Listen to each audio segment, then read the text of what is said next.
When I was little, my mom in the living room, she had these green chairs. They were very big. They were very ornate. They were made of velvet, I believe, and they were like an emerald green.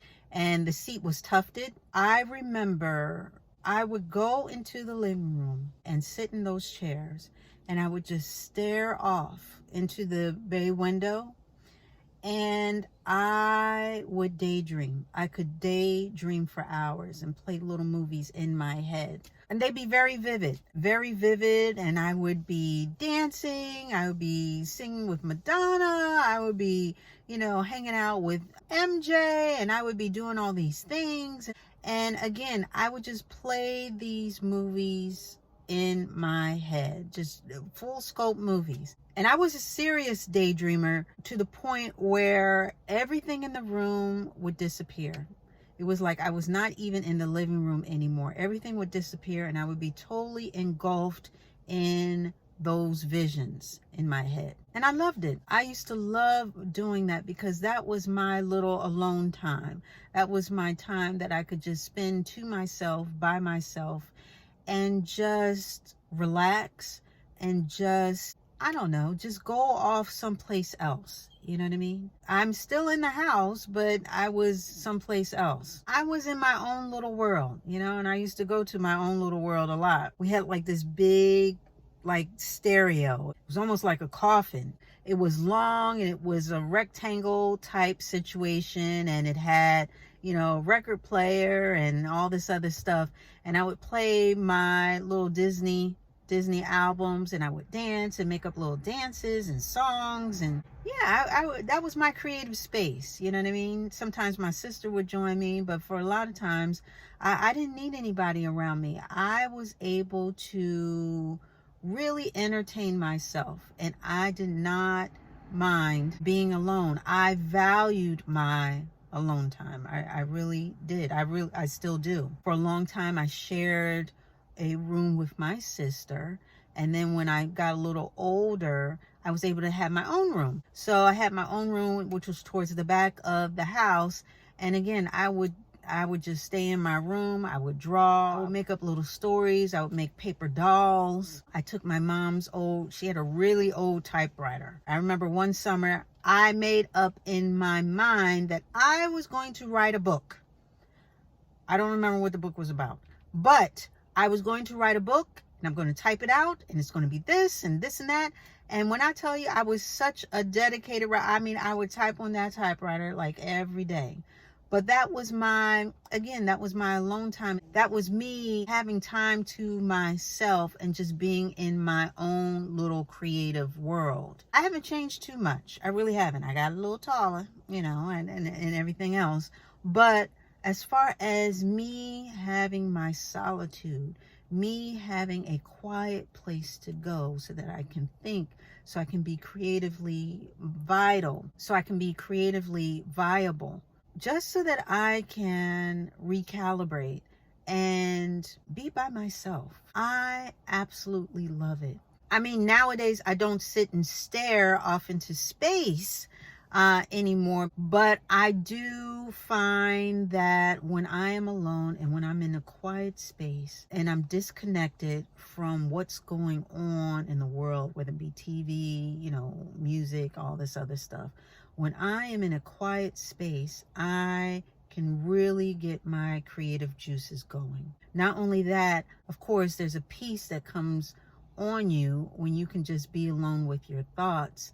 And I'm able to solve a lot of things. Sometimes you think of stuff and you're just like, oh, I can't figure this out or this and that. And, you may get into a tizzy or get confused or overwhelmed. I find that when I just sit still and then just allow my thoughts to sort of freely come into my head without any type of direction or over direction, I figure stuff out. I think of a lot of things. I come up with a lot of creative ideas. I start feeling this sense of, again, peace and serenity. I start putting things into perspective more quickly. I need my alone time.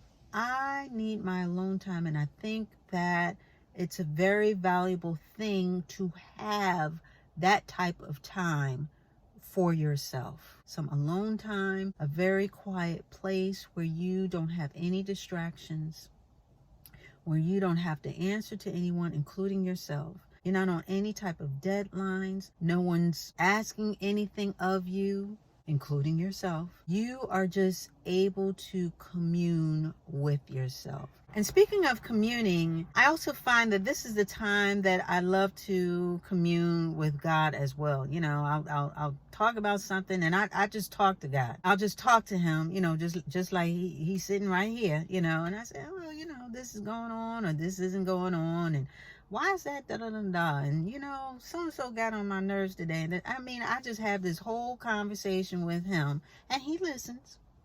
He listens to me. He's not rolling his eyes. He's not looking at his watch, wondering when I'm going to wrap this up. I give him all my problems. I unload, and I just talk. He and we just hang out. So yeah, I really enjoy doing that as well. Sometimes I just find myself just going into prayer, you know what I mean? Or going into a state of just talking to him when I'm sitting by myself.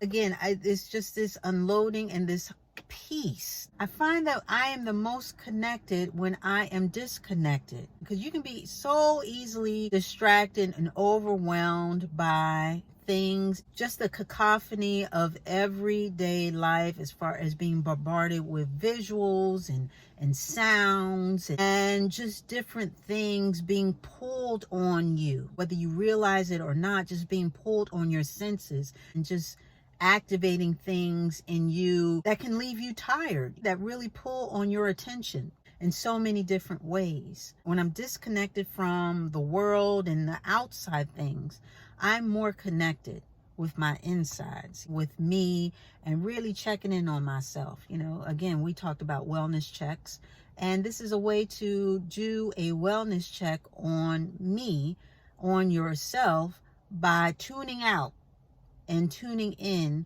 to you. And a quiet place provides that. And it doesn't have to be a physical place, even though it does help, because I can go to a quiet place in my mind. I can be in a room full of people, and you know, if something's not really jiving with me, or if I just feel like I need to get away but I can't physically, I can go in my head. I can really go in my head and disappear, and really find that center in me so that I can recalibrate and be better. I mean, if I'm dealing with something, or I'm frustrated about something, or I'm trying to figure something out, a lot of times if I'm sitting and I'm trying to actually engage in that problem and actively solve it, sometimes I get a little block, a mental block. So I have to literally get up and walk away or walk around.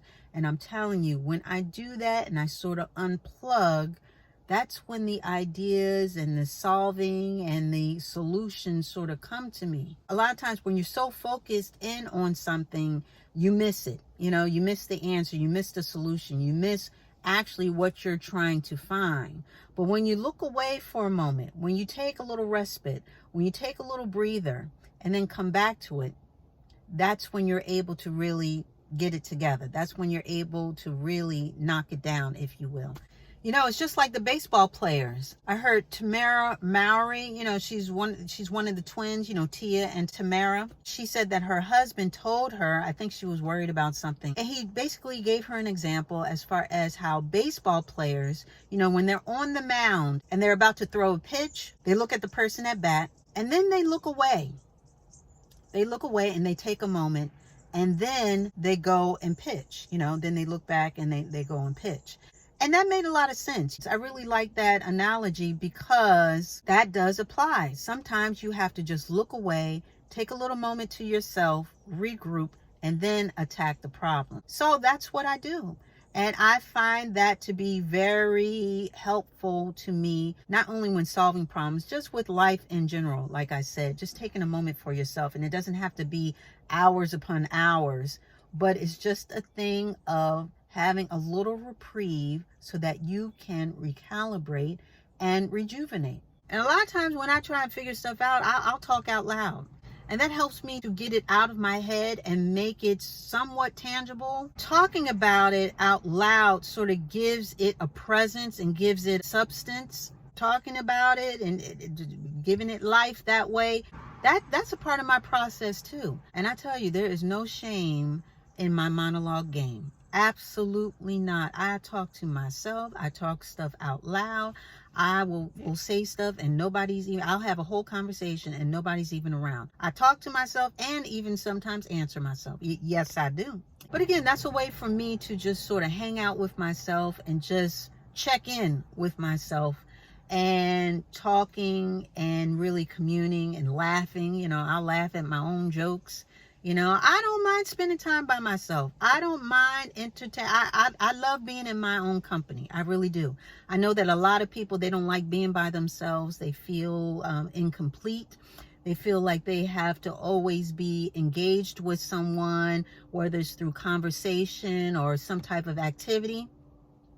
I'm not that way. I've never been that way. I've always been okay. And I've told you guys this before. I've always been okay with a party of one. And again, I really enjoy my solitude. I think a quiet place, I mean, it helps to settle your mind, your body, you know what I mean? It helps you to relax, refocus, helps you spiritually to connect and be present for yourself.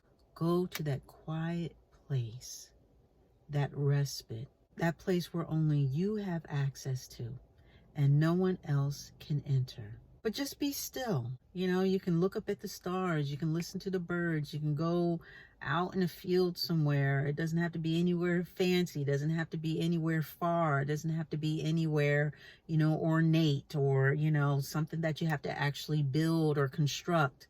Just go to your quiet place, wherever and whatever that may be for you.